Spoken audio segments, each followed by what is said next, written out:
Tiffany, and this is a short video. I'm going to walk through going through my Jupyter notebook where I use Python and SQLite to explore the database provided for this assignment.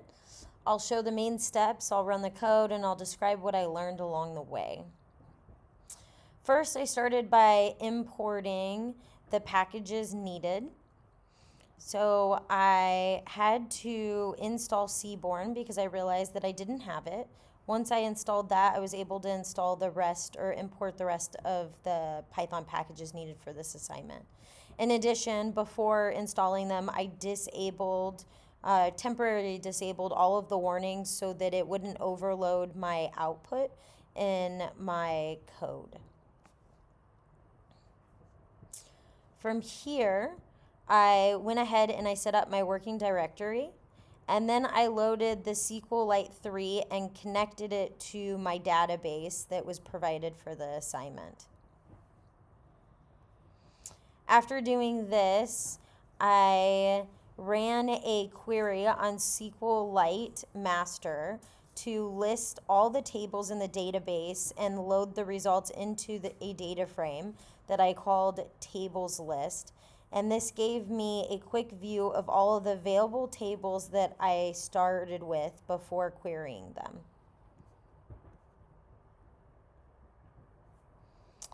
From here, I created a function called rows count that takes the table name and returns how many rows it contains. Then I used another function called rows count table to add a new column to my tables list data frame showing the row counts for each table. After looping these through all tables, I made a bar chart.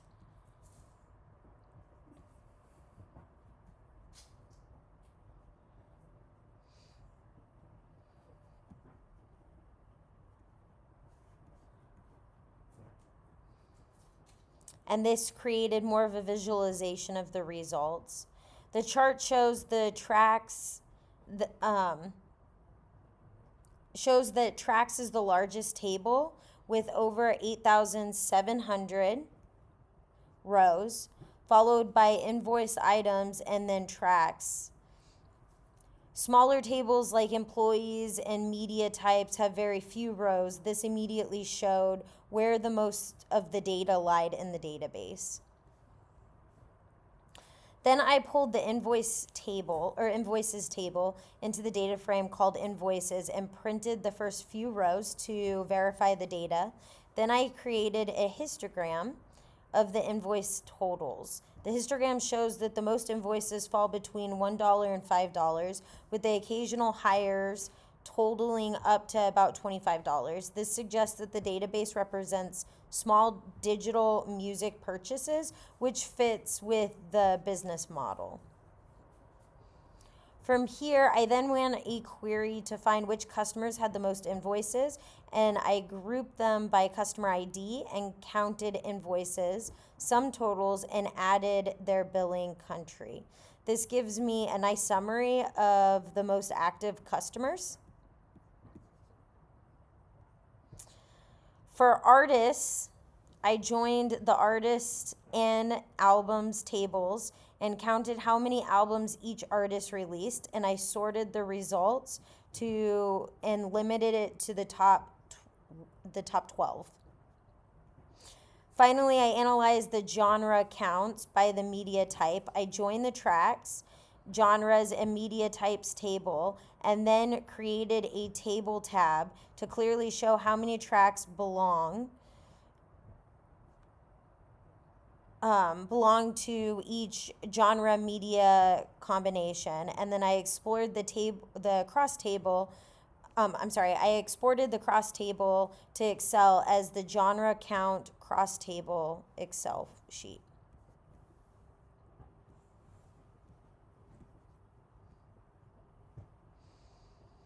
I did come up with a few issues while working this assignment. I got an error for the Seaborn package like I discussed in the beginning of this, and I had to install it.